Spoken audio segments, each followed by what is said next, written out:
Hello, hello, hello, fire signs, Aries, Leo, Sagittarius. Ako si Miss Rico Moreno, or in short, Miss Mo. Welcome to my channel, and now let's manifest love and light sa inyong Tagalog love reading ngayon na, Miss Mo. Okay, so ang gagawin natin today ay ang inyong third party energy reading. And I would like to remind everyone na ang third party energy ay hindi laging romantic. Basta anything or anyone na nakaka-apekto sa relasyon ay third party energy. And pwedeng kaibigan nito, kamag-anak, kapamilya, kaklase, katrabaho, pwede rin trabaho mismo, akads, health, at iba pa. So, alamin natin sa reading na to kung ano yung third party energy na concern sa connection ng fire signs. So, tingnan natin if it's romantic or something else. Ooh, so it's okay. It's a romantic third party energy. Okay, and alamin natin kung sino itong third party energy na romantic. At mukhang manggugulo sa inyong relasyon. Yeah.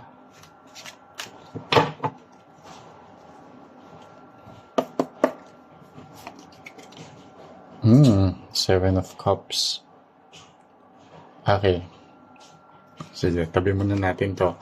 So, this is a romantic third party energy na either katrabaho ng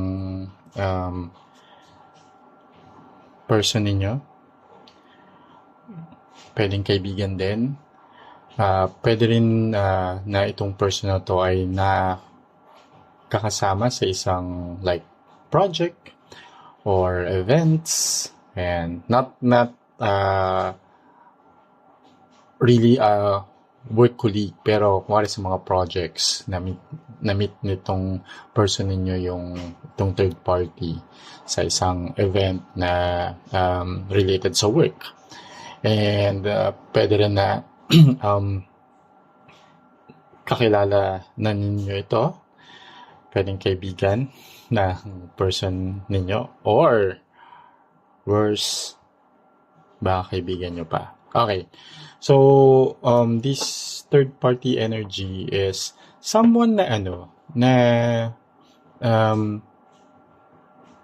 finantasize ng person ninyo.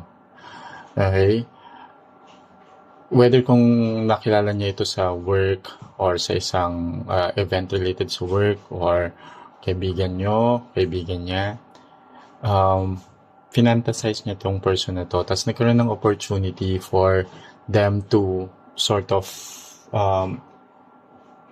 meet and started with the collaboration. So, kaya highly likely na yung environment kung saan nagkakilala itong person mo sa itong third party ay sa workplace. So, and ayun, sobrang pinantasya nitong person nyo, itong third party. Tapos nagkaroon ng opportunity for them to know each other. Tapos nag-lead siya into a third party situation. Okay, so now alamin natin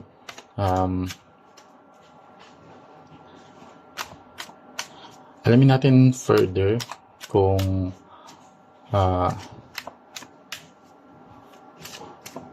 sino ito at bakit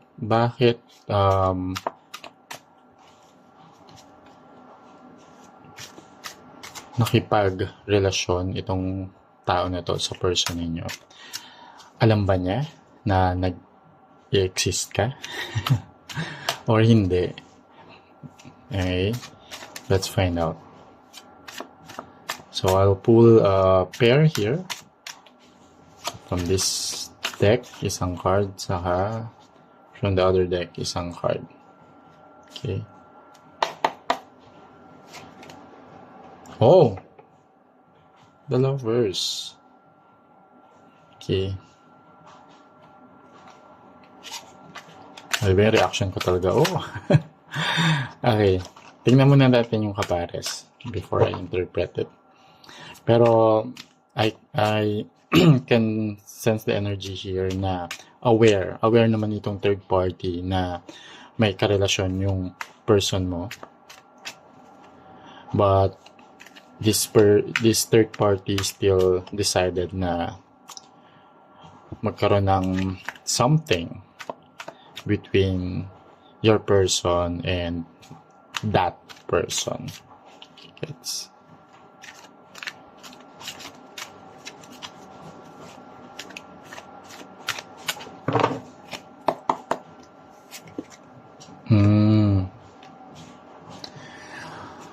Yeah, with the Lovers and the Moon, obviously, itong third party energy, sinikreto nila. I'm not even sure kung aware ka na tungkol dito. Pero dito nakikita ko na hindi pa.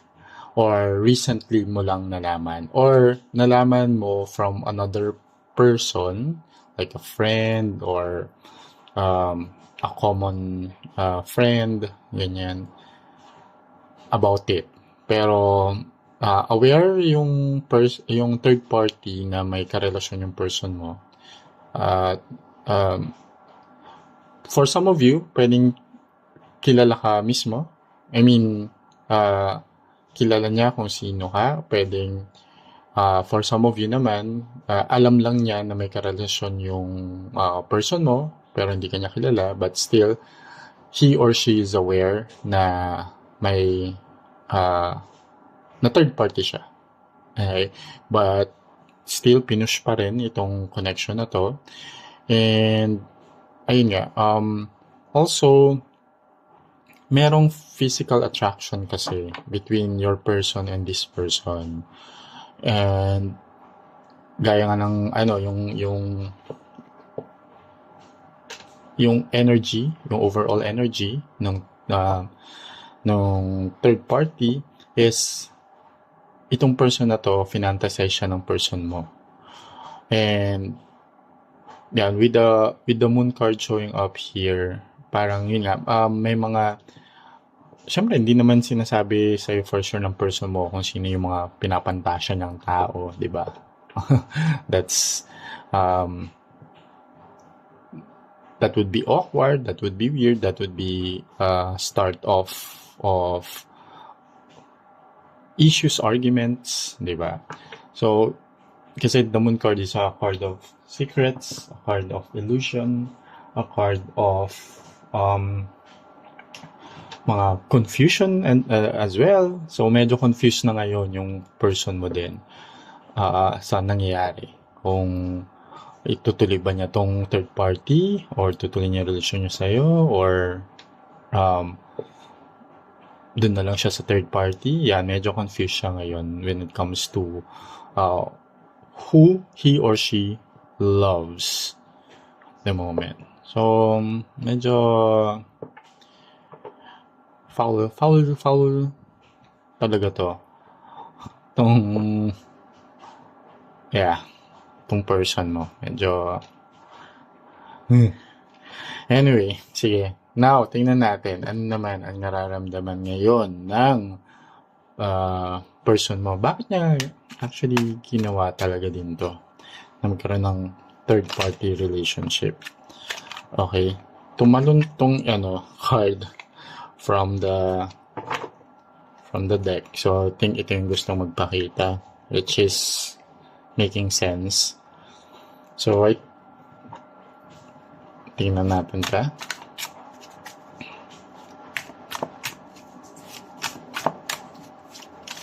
So, 5 of Wands, there's a conflict. So, pero tingnan natin what else itong conflict na to. Your person is, what he or she is feeling now, conflicted talaga siya. Like, sabi ko kanina, mahal ka niya, pero parang mahal din niya itong isa. So,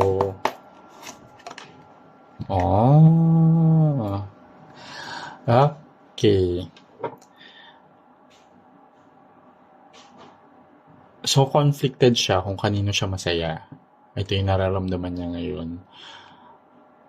Masaya siya sa'yo. Masaya siya sa kanya. Gets kung yung third party. And, ayan, kaya din pinush niya to at kinontinue niya tong third party relationship dahil masaya siya kasama yung isa din. Okay.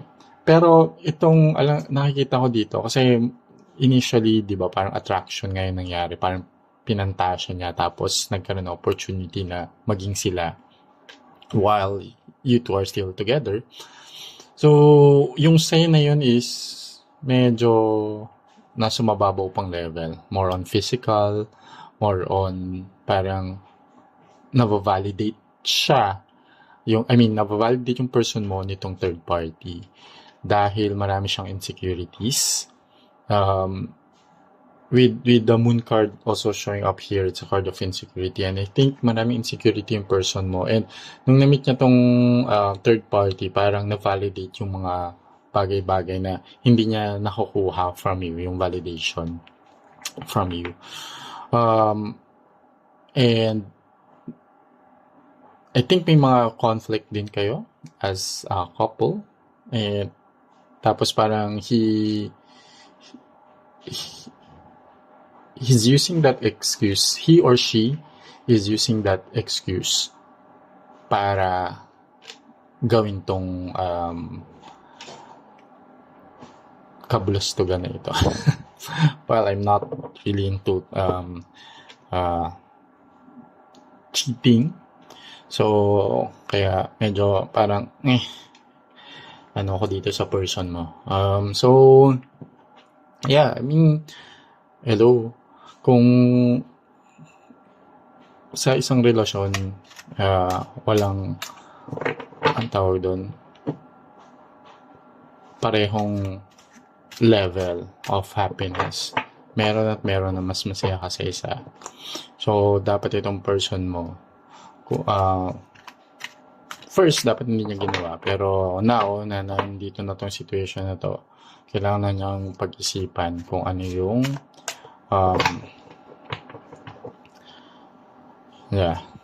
kailangan niyang gawin with regards to this. So now, tingnan naman natin, ano yung mga kaganapan pa na pwedeng mangyari given that there's a third party, a romantic third party situation sa inyong connection.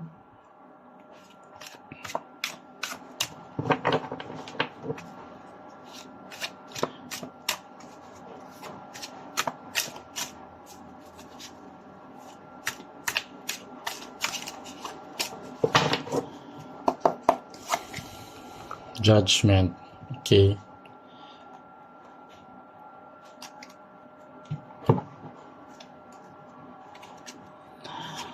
Okay, judgment card.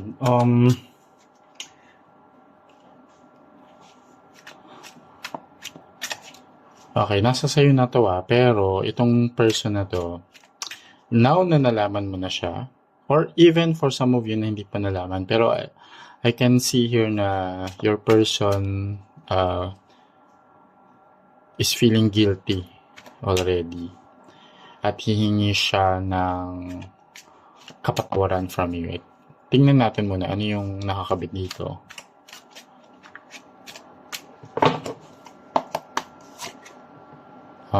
Okay.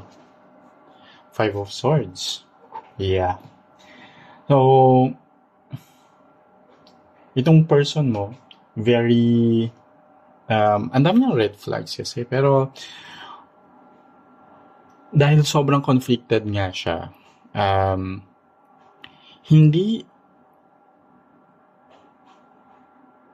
ko pa nakikita dito na fully iwan niya yung third party. Pero, dahil nalaman mo, yung tungkol dito, parang, hihingi siya ng sorry, hihingi siya ng another chance, like ng mga eme-eme. Pero I don't think that this is a sincere act of asking forgiveness, kasi parang hindi ko pa nakikita dito na may plano siya to really disconnect with the third party. Parang gagawin niya lang to for the sake na parang matapos yung issue. Then I have this feeling na parang mas gagalingan pa niya na itago itong relasyon. So kasi here with the judgment card, I think sobrang yung Five of Swords, conflicted pa siya sa decision na gusto niya rin gawin. Because Judgment card is a card of decision. Five of Swords is also a card of conflict, similar to Five of Wands. But here, may parang ang daming red flags kasi Five of Swords is a card of red flags. Ang daming red flags nitong person mo na nadidiscover mo now. Well, this cheating incident is a big red flag, di ba? So, ayun. And, ayun, sakto kumulog pa. And now, alamin naman natin, ano yung maging action mo about this. Ano yung, well, for sure, nung nalaman mo to, you're very hurt, pero medyo conflicted ka rin. Pero tingnan natin, ano yung parang plano mong gawin about this. Okay, Strength card.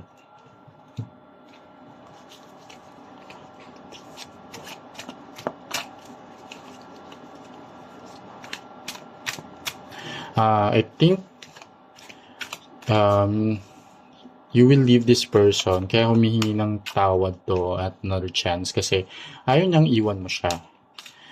Pero ikaw, you're a very strong person. This one is non-negotiable for you. Yeah, true. Tama. So, non-negotiable siya sa'yo. And you're a very resilient person. Kaya naman, you will, for you, you value loyalty. Page of Pentacles is a card of loyalty. And here, nakita mo nga na yung loyalty ng person mo is very weak. And you're a strong person, and for you, alam mo na you deserve better. You deserve way better than kung ano yung ginagawa ngayon ng person mo. And I think nakita kong energy dito is you will decide to leave, or baka for some of you you already decided to leave the relationship. And as a resilient person with the Strength card here, and here with the Page of Pentacles, you will parang start anew with your life without this person. Okay? Ayan. And sige, final card. Tignan natin kung ano yung final message ng universe sa inyo, and ano yung like advice moving forward.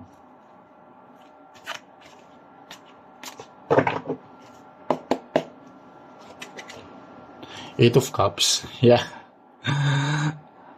Ang message ng universe sa inyo, Eight of Cups, let go, move on, heal. So, yes, I mean,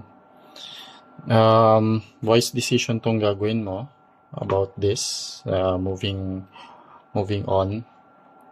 Kasi, ayan, it's a message from the universe na this relationship, hindi mo deserve ito. Kaya, kaya mong maging conflicted yung person mo. Choice niya yan.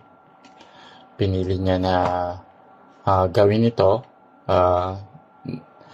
despite knowing na may karelasyon siya. So, yeah. So, sana nabigyan ko kayo ng insights and guidance and awareness when it comes to this third-party situation. And again, this reading is a general and collective reading, so it may or may not resonate with everyone. Take whatever resonates, leave the rest behind. Okay? And always use my reading with discernment. Alright?